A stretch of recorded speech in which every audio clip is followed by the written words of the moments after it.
Good morning. You guys are up at 3 a.m. all the time and happy about it. It is not often that the President of the United States is up at 3 a.m. for a reason to smile about. Normally it's bad news. Anything but last night. Ear-to-ear smiles by the President, the First Lady, the Vice President, and Mrs. Pence as well, as they walked onto the plane to greet those three Americans and then walked off with waves and smiles. One of those former prisoners in North Korea saying it's like a dream, very, very happy. And after this homecoming ceremony, they headed to Walter Reed Medical Center for a physical checkup, also to deal with sort of some of the emotional trauma of more than a year in captivity in North Korea. One of the detainees saying that he had been forced to do a lot of labor while he was there. The president on the tarmac taking a moment to remember a North Korean prisoner who came home in a very, very different situation. It is a very important thing to all of us to be able to get these three great people out. And I must tell you, I want to pay my warmest respects to the parents of Otto Warmbier, who is a great young man who really suffered. Secretary of State Pompeo has been in the air and on the road now since Monday night. Still, he spent about 20 minutes inside the terminal at Andrews Air Force Base briefing the president and the vice president on his trip, and now begins the strategy sessions to figure out exactly how the administration wants to play their meeting with Kim Jong-un coming up early next month. Guys, back to you. All right, Leland Bittert, live at Joint Base Andrews. Thank you very much. It does sound as if that summit's probably, according to our own John Roberts, going to be in Singapore, and the president said overnight it's going to be in the next couple of weeks. Well, it's historic. It's just unbelievable. It's a positive step toward reducing tensions on the Korean Peninsula, according to Kim Jong-un. That is what he said on their state news television, which is unbelievable, very historic, and will lead to a good future, he says. What I think the president's done a remarkably good job is how measured he's been about expectations for the summit, how he's kept it quiet about the three coming out. He acknowledged they moved to a hotel, acknowledged that was one of his things, but he never made a statement where these three have to get out or else there'll be no summit. And he keeps saying, this is what we hope for. We like these signs, but I'm not promising anything, because if it's not going to go the way he wants, he's going to get up and leave. And that is the perfect way to set the table for a consequential negotiation. Well, I tell you what, if a few of you were probably up at 3 o'clock in the morning, but the whole event, the welcoming event for those three men who've been held in North Korea for over a year, was very, shall we say, Trumpian. Behind that airplane that traveled from Anchorage to Joint Base Andrews, just outside of Washington, D.C., there's a gigantic, an oversized American flag that was stretched between two fire trucks, the ladders. Never seen that before. Half of the press corps in Washington, D.C. was awake. And when was the last time the President of the United States himself actually went out to Joint Base Andrews in the middle of the night to meet somebody who had taken a red eye? Right. How about this with his wife? Out of all the gigs, she's like, can I stay? Can I sleep through this one? But she's she's ready to go at 3 in the morning. Someone's going to need a nap later. They boarded the plane. I know, and he's got a rally tonight at 7 o'clock. They boarded the plane and they went on to talk to them privately, and then they came out at about 3 o'clock in the morning. You can see they walked down the stairs and they met the Vice President, the Second Lady, and Secretary Pompeo on the tarmac. But the other thing I think you guys... we saw in that little shaking of hands there at the bottom of the stairs, we saw one of the guys give Mike Pompeo a note. I want to hear what that note said. One of them gave him a hug, too. Okay, let's watch right here. Because it was you can just tell by the looks on their faces how unbelievably happy they are. And then they walked over to the press. They talked for 7 minutes. The president did most of the talking, and here's what they said. My proudest achievement will be, this is a part of it, but will be when we denuclearize that entire peninsula. This is what people have been waiting for a long time. Nobody thought we could be on this track in terms of speed. So I'm very honored to have helped the three folks. The true honor is going to be if we have a victory in getting rid of nuclear weapons. We very much appreciate that he allowed them to go before the meeting. It was sort of understood that we'd be able to get these three terrific people during the meeting and bring them home after the meeting. Well, we're starting off on a new footing. This is a wonderful thing that he released the folks early. That was a big thing, very important to me. And I really think we have a very good chance of doing something very meaningful. And if anybody would have said that 5 years ago, 10 years ago, even a year ago, you would have said that's not possible. So I will say this, a lot of very good things have happened. You know what's pretty amazing, too, is that how shocked must have these three been when they said they've been virtually shut out of the real world. Hey, what's Donald Trump doing here? No, wait a second. Where's Hillary Clinton? Right. I used to watch him on TV. Right. Wait, who is he? Is he the president now? Right. That's crazy. But I think the most important thing the president said, and I thought it was great, is not to forget the Warmbiers. Otto Warmbier did not come back in any condition. He died a couple of days later. He was tortured, clearly. So the president's not forgetting that. He's saying, lower your expectations, as optimistic as I want to be. And number two, I will not forget who these people are and what they did to the Warmbiers. And you wonder, why did they do that to him? And yet these three, it seems to be in good health. One of them said that he was sentenced to hard labor. He did a lot of labor. When he was sick, they did treat him. I talked to the Warmbier family yesterday and told them we were all thinking about him. And Otto was on our minds yesterday when we were learning during this show that these three were coming home. And he said, we are happy for the hostages and their families, and he said, we miss Otto. Listen, I know why Donald Trump went out to Joint Base Andrews in the middle of the night. He'd worked so hard to get those men sprung, and he wanted to be there. He wanted to shake their hands. The president, in the last 2 minutes on his official Twitter account, has released 32 seconds. It's the length of a TV ad. It kind of looks like a TV ad of what went on a little bit behind the scenes on that airplane. And as they came down the stairs, we are just ingesting it into our system, and we will have that for Gavin, the producer, is telling me we may have it right now. We're going to run it for you. Here it is. Listen. There is sound on it. That's a little music, I'm told. So we don't hear the music, There's but that this flag. is the video that the White House staff edited together and put on his Twitter page. And that's the last 10 seconds of it right there. But the whole thing about what the president has accomplished so far, getting out of the Iran deal is something he wanted done, and we've already seen some ramifications from it. And I think positive Israel's taking action against the spread of Iranian influence. We also talk about the president's foreign policy achievement with North Korea. It looks like we're going to name a place and time. Jerusalem Embassy is going to be opening, and that's going to be happening shortly. And Ivanka is going to be there along with Jared to be there and represent us. So the president's on doing everything he said, but he's doing it almost all at once, which is very unusual for any administration. Well, yesterday morning, his supporters were celebrating the fact that he pulled out of the Iranian deal because that's what he ran on. And then they started celebrating the release of these three. And then they started celebrating the fact that he's going to sit down with Kim Jong-un. And we know the location, not the date and the time yet. Obviously, he's got a foreign policy team on board. They're all on the same page. They're getting so much done. Here's Dr. Sebastian Gorka putting it all into perspective. The president and Secretary Pompeo, with this one act, have done more for America than Obama and his whole cabinet did in 8 years. No more appeasement. No more middle-of-the-night pallets of currency being shipped to our enemies. What did we pay for these three Americans to come home, Sean? Nothing. We dealt with a dictator as you should deal with all dictators. No appeasement. Walk softly and carry a very big stick or an aircraft carrier battle group. That's how you get things done. It is, a new day for America, and this is a message for all dictatorships. But it's not over. You don't know how this is going to turn. And remember what John Bolton said. If you want to know when a North Korean leader is lying, watch when their lips are moving. And he is they're always lying. Security advisor. They're always lying. We've been down this road before. So a little bit later, we're going to have Jay Winnick on, who looked over all the previous summits in the past that had impact from JFK to Reagan to Yalta. And there's little things that can happen, and there's little challenges that will take place. There's no necessary script here.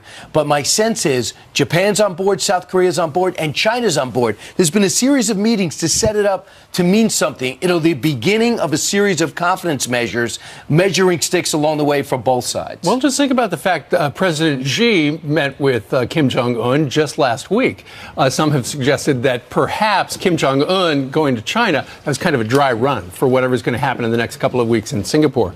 But the President of the United States is quoted as saying, you know, all the other people who've had this desk in the Oval Office, they've been too predictable.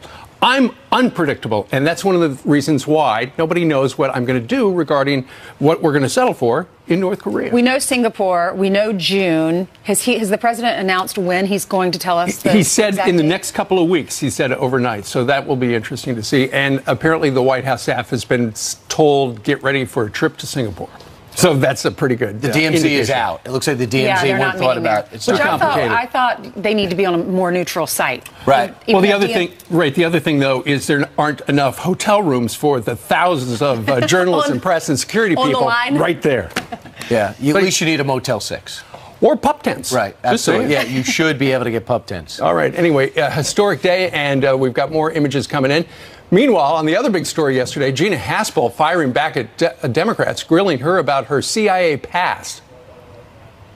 I don't believe that torture works. Valuable information was obtained from senior al-Qaeda operatives that allowed us to defend this country and prevent another attack. Curiously, the CIA asked Daniel Hoffman to be at the hearing, and he said something very important was missed. He will explain that on the other side of a brief timeout. And that's a bear at a Dairy Cream drive-thru. But not everyone thinks this video is so sweet. Really? Yeah. I am. What's a Dairy Cream? Very curious I think it's about. Dairy Queen. What did I say? You said cream.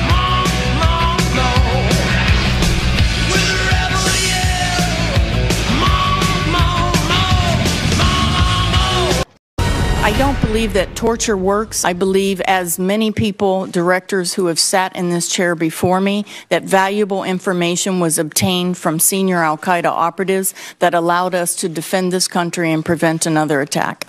All right, Gina Haspel fighting back against Democrats who used her first confirmation hearing for CIA director to smear her as an advocate for enhanced interrogation. But what many of them failed to mention was her more than 30 years of service and experience with the CIA.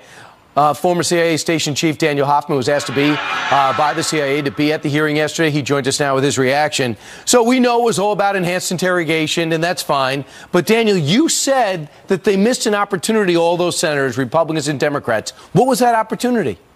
Well, this was an opportunity to address key issues of interest to the American public. There were no questions about terminating the Iran nuclear deal. There were no questions about the upcoming summit between the president and Kim Jong-un. And for the Democrats in particular, who are so focused on the Russia investigation, no questions about Gina Haspel's views of the Russia threat, on which she's really an expert, a substantive expert. You know, and then John McCain has already weighed in, says she's a great patriot, but I will not support her because she won't disavow the enhanced interrogation program. I also sense she does not believe it's torture, but she didn't want to get into it then. What's your thoughts? Yeah, neither do I. And John McCain is a great patriot, and I don't begrudge him his views. But I do believe that it's important to distinguish between our program and the torture to which Senator McCain was subjected. The means, the motives, and the results of our program were entirely different. Every living CIA director endorsed her. John Brennan got through to her. We're going to play a montage later to show the different. She was higher up than he was higher up than she was, and he got okayed. Here's a little of the back and forth on the interrogation program with Gina Haspel yesterday. I would never, ever take CIA back to an interrogation program. First of all, CIA follows the law. We followed the law then. We follow the law today. I support the law. I wouldn't support a change in the law. And she also knows, but she doesn't want to say, I imagine, like Jose Rodriguez says. It worked.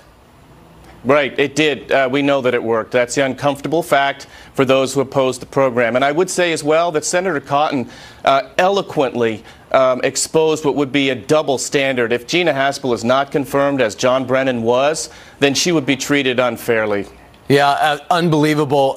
What is the feeling inside the CIA in Langley about the chance of her getting this job? You know, I've talked to some friends, some retired colleagues and others as well. Just a feeling of pride. One of our colleagues has risen from someone who started the agency 33 years ago and now is being considered and hopefully will be confirmed as director of CIA. We know Gina well. She has exceptional leadership aptitude for hard languages and the substance of our work, intellectual honesty and integrity. I just hope the Congress does the right thing and confirms her. Right. We know that Kamala Harris is out. Angus King is out. It also looks like John McCain is out and Rand Paul is out. But Joe Manchin, one Democrat who has stepped up, and maybe the senator from Virginia as well. Well, thank you very much, Dan. Appreciate it. Thank you. All right, straight ahead. They're here illegally, so should they get a break to go to college? And California taking the nanny state to a whole new level, forcing every new homeowner to get solar panels. Will that move backfire? We're going to ask someone who lives there next.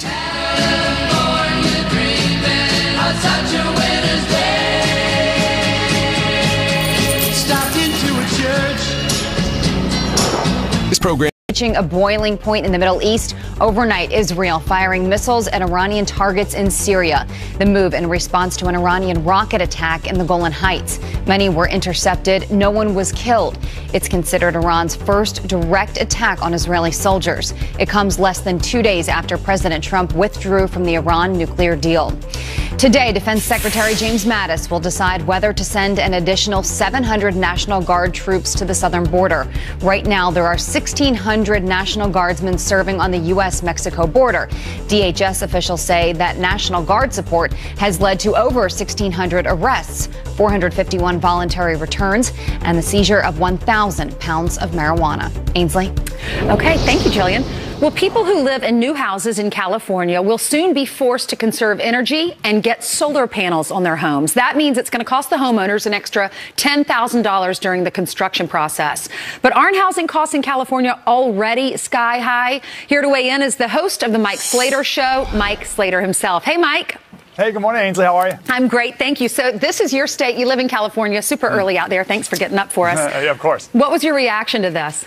Well, I mean, as you said, California already has an incredible problem with housing costs. In San Diego County, the median house is $540,000. It is nearly impossible to live here as it is. It's also nearly impossible to watch HGTV without getting really mad because people are buying houses in Waco for $80,000. You can't even renovate a bathroom for that out here in California. And this is only going to make it worse. You said $10,000 for new systems? No way. With the government involved, it's going to be $20,000, if not even more. And that only hurts lower income and middle income families who just want to buy a house. And it's so hard. Right now in California, 40% of the price of a new house is regulations. That's before a shovel even goes in the ground. 40% is regulations, and now we're adding more to it. Come on. Wow, you have to have a lot of money to live in your state. That's why a lot of people are moving, I understand, to Texas, where you don't have to pay state taxes.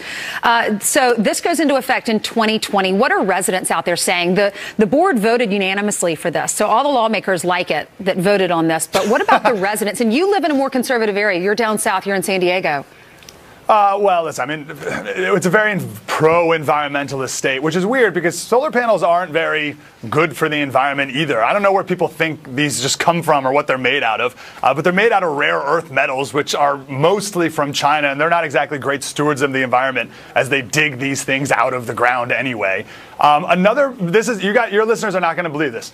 One of the problems with solar panels is we can't store the energy that's made. So it creates these big surges in the middle of the day that we can't use. So we actually called our neighboring states and said, hey guys, we got this extra electricity. Will you buy it from us? And they're like, no, we don't really want it. So we said, okay, we'll give you the extra electricity. And they said, no, we don't want it. We actually, I'm not even kidding, we pay neighboring states to take our excess solar electricity because we can't use it. So we literally pay other states to take it. And here we are mandating that we make more power from solar. It makes no sense whatsoever. Yeah, well, everyone, of course, wants clean energy. We all want what's best for the environment. The question is, do they work? Like you said, the solar panels, are they really good for the environment? And how much money are people really going to save from this? You put a lot of money up front, but do you know the answer to that? Well, listen, I'm all for the free market, and one of the sponsors of our radio show is a solar panel company. So I'm all for it if you want to do it. And that's a great thing about a free country. If you want to put solar panels on your house, you should be free to do it and do the math. To be honest, some houses, it's not a good idea. It could be the angle of the roof, or maybe there's trees nearby, or it just doesn't add up for everybody. So to mandate it, it's never a good idea from the government. And it's going to be another failure here, I'm sure. All right, so you have to cut down trees to put up your solar panels, right? You have to pay more than $10,000, you say, to put up solar panels. They're mandating that. You're also a sanctuary state, so you're paying for illegal immigrants. It's very expensive to live in California. How are people doing it? No, I was going to say, it's as if everything else is solved, right, Ainsley? Like, we have no other issues here, no sanctuary state problems, no water issues, no crime issues, no education issues. You know, in San Diego County, 65% of 8th graders can't read or do math at grade level. And here we are, Sacramento, spending all their time, wasting time with nanny state policies like this. It's so difficult to live here in California, and things like this only make it worse. Mike Slater, thanks so much for getting up for us this morning. Great job. Yeah, thanks, Ainsley. You're welcome. President Trump calling out the New York Times for slamming Secretary of State Mike Pompeo for, quote, going missing. Our Secretary of State has done a fantastic job. They couldn't find him because he was in North Korea. He was rescuing those hostages. So does the New York Times, do you think that newspaper owes the president and Mike Pompeo an apology? Plus, that hero pilot who landed a plane after its engine exploded is speaking out for the very first time. We had to use hand signals because it was loud, and it was just hard to communicate for a lot of different reasons. Why she says she was calm during that frightening landing. But first, we want to wish a happy birthday to Bono. If you've never been, the best concert ever. The U2 frontman turns 58 years old today. Happy birthday, Bono. We love your music.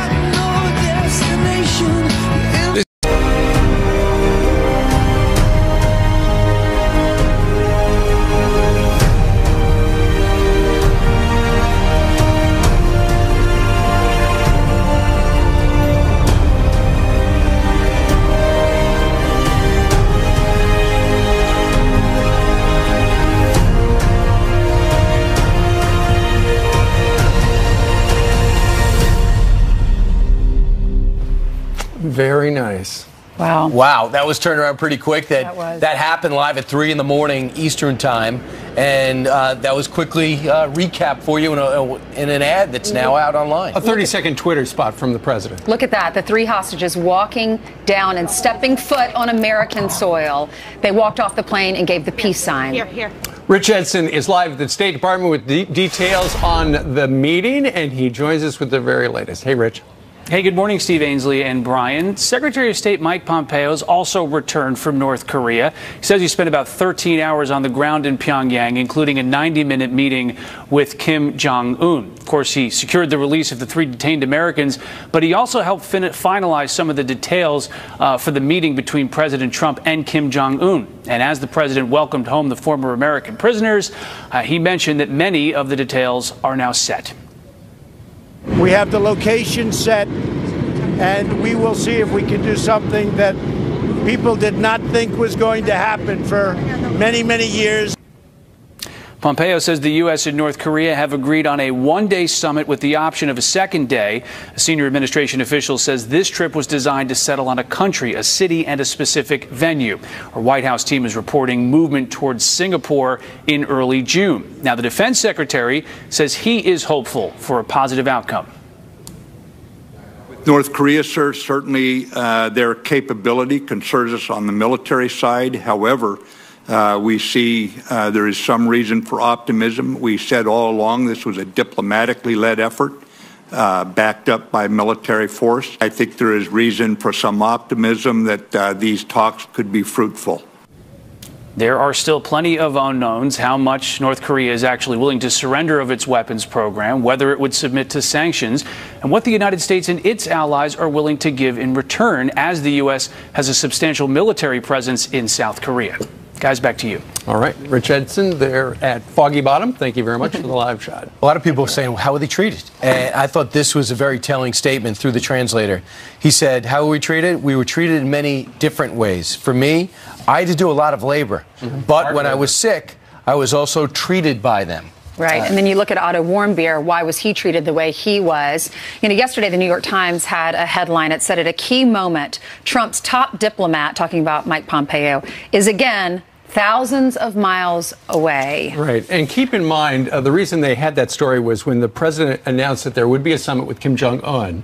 Rex Tillerson was thousands of miles away to show that Rex Tillerson, he's obviously being marginalized, he's irrelevant. And then when the president pulled out of the Iran deal, the Iran nuke deal, where's Mike Pompeo? He's AWOL. Well, he had a good excuse. He was going to North Korea. Here's the president. I think our Secretary of State, despite the fact that the New York Times said he was missing, he was in North Korea, but I think our Secretary of State has done a fantastic job. They couldn't find him because he was in North Korea. Well, the thing is, I don't even think most people were reading the New York Times or care what their opinion was, which is supposed to be a news column. But I'd bring this up, too. This president is taking on 5 things at once, at one time. He's in the middle of a trade deal, trying to rebalance us with Europe and China. He just said, after a lot of deliberation, really a year and a half, he says, I'm going to pull out of Iran. When it comes to what's happening with North Korea, preparing for a summit and getting the hostages out, as well as talking about a phase 2 tax reform. He's doing 9 things. Right. So that's just the way it's going to be for the next two and maybe 6 years. Look, the New York Times was trying to say, look, at the time that the president had pulled out of the Iran deal, there are these European leaders who needed to get a hold of him at the State Department. They actually have phones on the president's plane, on the Secretary of State's plane. Sometimes they don't work, but generally they can get the message through. It came on the same day, though, that the president tweeted out about the lousy coverage that he's gotten by 91% of the mainstream media. I know. But to your point, Brian, the headline started out at a key moment. Yeah. Trump's top diplomat is again thousands of miles away. So he wasn't present for this key moment. But he was present for that key moment, because there's a key moment. Yesterday, we saw 3 or 4 different key moments all at once. Rex Tillerson, I think he's referring to the fact that a lot of times Rex Tillerson was out of sync, but this Secretary of State won't be. Jillian, maybe you could help me with this. Sure. Steve and I are dressed in a shade of blue, right? And we have blue, I believe, in our color of Spiral. But it seems as though the producers have decided to put the backdrop like Ainsley's dress. Am I wrong to be bothered by that? You can be bothered by whatever you want. How do you feel about it? Look at notice. They're matching Ainsley's background. I've never seen this before. It's actually you are the conductor. The show for once, Jillian, is not about Brian. Did you notice? Are you really upset by this? Because it's not about you. Brian thinks it needs to be red to match Brian. Should we start an investigation? We're changing the name of the show. It's Brian Kilmeade and Friends. Maybe perhaps this is why television used to be in black and white. Yeah, it's the same. Would you prefer that, Brian? That's right. That's when Brian's career started. All right. All right, guys. Wow. Ouch. Let's move on. They're still going. I will tell you about this incredible story. The hero pilot who landed that Southwest plane after the engine blew up is now speaking out. Tammy Jo Schultz, who many have said is a hero, says she relied on her military background to get the packed plane safely on the ground. My first thoughts were actually, oh, here we go, just because it seemed like a flashback to some of the Navy flying that we had done. We had to use hand signals because it was loud, and it was just hard to communicate for a lot of different reasons. Incredible woman. The entire crew honored by President Trump at the White House. One woman did die on that flight after being nearly sucked out of a shattered window. Illegal immigrants can now get college financial aid in New Jersey. Democratic Governor Phil Murphy is signing a new bill to help dreamers. To qualify, students must have graduated from a high school in the state. Undocumented students already get in-state tuition in New Jersey. Critics say it's wrong for the taxpayers. Just come to your TV and just watch this. It's not every day that you spot a bear out for ice cream. That's 1-year-old Berkeley leaning out of the window of a pickup, licking ice cream at a Dairy Queen drive-thru. And while you may think this is hilarious, perhaps cute, wildlife officials in Canada, they're not laughing. They have charged Berkeley's home, the Discovery Wildlife Park, for taking the animal out. So there you have it. And I see the background is now blue. So, Brian, you can rest easy, my friend. It is all about Brian again. And Steve. Grin and bear it. All right. Thank you. Where was the driver of that car? Good question. The bear was on top of the driver. On the lap. There's a lot of questions. There are. All right, first it helped illegal immigrants get in, and now one university is training its students to protect them. An outraged student is going to join us live. Plus, just how independent are those quote-unquote independent prosecutors handling the Russian probe? Question mark. Judge Napolitano was wont to the stairs. He couldn't get here in time, so he has to walk in live on camera. All right.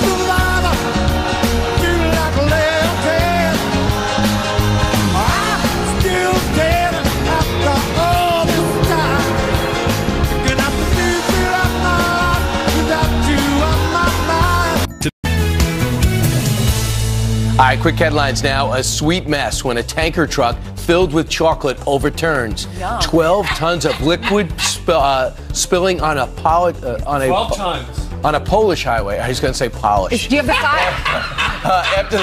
I'm having prompter trust issues. After the truck collided with the traffic barrier, cleanup crew. 5-second rule. You could lick it off the street. Is that true? Yes. Cleanup crews had to use hot water to melt it off the road. And the search is on to find this thirsty thief who's struggling to stay awake. Surveillance catching him stealing a cart full of energy drinks. Wisconsin police mocking him online, writing, "Stealing can be exhausting," which is probably why this guy can't stop yawning and why he has always nearly $250 worth of stolen Red Bull in his cart. We'll follow that story wherever it leads us. I can't make it up. All right, we've been telling you about that judge in Paul Manafort's case accusing prosecutors of gunning for President Trump's impeachment or prosecution and questioning Mueller's authority. Well, Judge Napolitano now pointing out a troubling question. How independent are these so-called independent prosecutors handling the probe?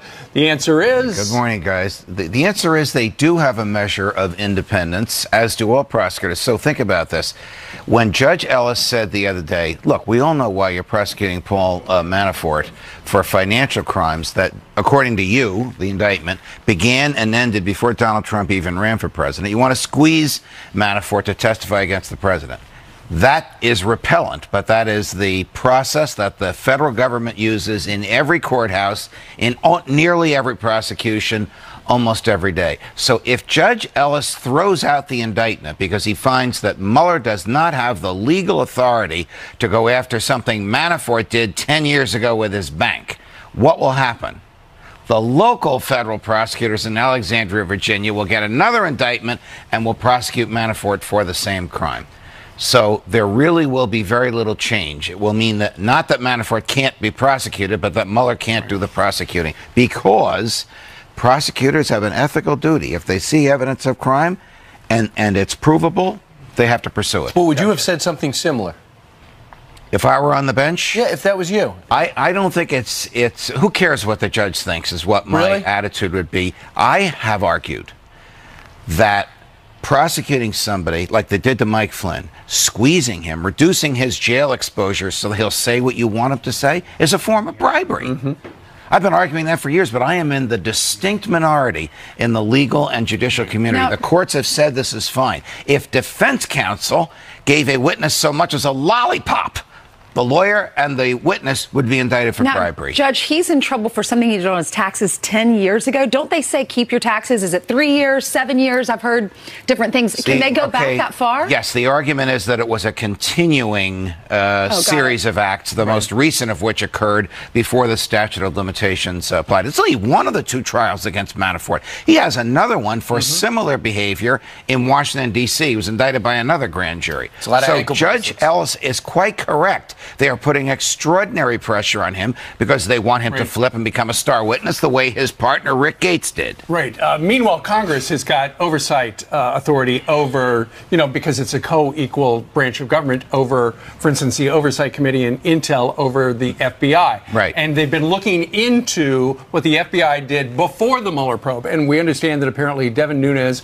who has suggested perhaps the Attorney General could be held in contempt of Congress, and Trey Gowdy are going to actually go to the Department of Justice today to look at some secret documents that they won't show all of Congress. Okay, they have, the two of them, they have top secret security clearances so they can see these things. The question is, will they use them for law enforcement and intelligence purposes, or will they use them for political purposes? It is dangerous. I've been saying this for a long time.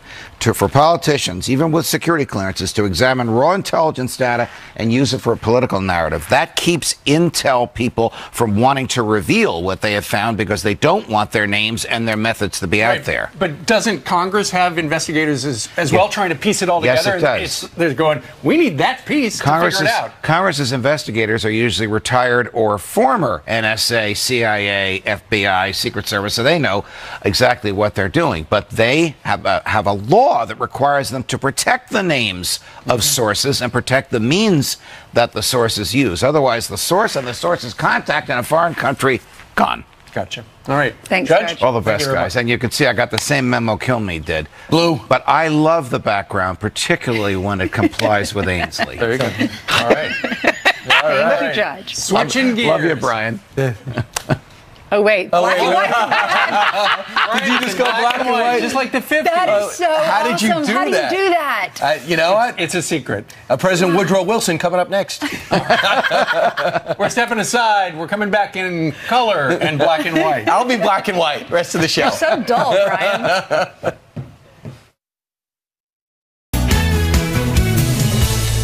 Rutgers University in New Jersey helping illegal immigrants once again. First, they hosted a college fair just to help illegals get into Rutgers. Well, now there's a new program to teach students how to help illegal immigrants. A number of Rutgers administrators expressing their approval, one of them saying, quote, trainings like these are important to start conversations about how to begin supporting undocumented students. The training should be mandatory. Aviv Havich is a correspondent with campusreform.org and a student at Rutgers. He joins us right now. So what do you think? Honestly, I'm frustrated, but I'm not surprised. This is really just the latest episode in a long series of Rutgers privileging illegal aliens over natural-born citizens and legal immigrants like myself. Right. I came here in 1999 from Israel. My whole family, we got citizenship in 2012. We went from L1 to H1B to green card. And so we went through the process legally, and these people are going around the system, and it's really just not fair. And sure. I live in New Jersey. I'm a New Jersey taxpayer, so obviously I'm subsidizing what they're doing out there. It was interesting for me, though, to look up, and as it turns out, if you've lived in New Jersey as an illegal student in high school for more than 3 years, you qualify for in-state tuition at Rutgers, while other people who are in the country international students won't. Right. International students won't qualify. So these people aren't even in country, let alone in state. What do you they're think, getting in-state tuition and financial aid. Aviv, what do you think the message is by Rutgers saying, and that one faculty member saying, this should be mandatory? Right. I mean, I think this is a worrying trend around college campuses worldwide, or nationwide, that is. Especially the Leadership Institute's campusreform.org has really reported extensively on this. Just like colleges privileging illegal aliens in these programs, diverting public resources towards them, providing scholarship money, whatever. And I think it's really a worrying trend that colleges are sort of enforcing this lack of respect for the rule of law. And that's really what's the case here, is that they're not respecting the rule of law. That's it. Well, it's interesting. New Jersey is the 5th most physically burdened state by illegals, costing $4.5 billion a year. Right. That's right. That's a lot of money. That's a lot of money. Well, it's not mandatory yet, but it could be. Stay tuned. Yeah, they're saying they want it to be, actually. All right. Aviv, thank you very much for joining us live. Thank you for having me. So what do you think about that? Let us know. Meanwhile, more on our top story this morning. Those 3 American hostages back on American soil. Our team coverage continues in a couple of minutes. This is a special night for these 3 really great people, and congratulations on being in this country. Thank you.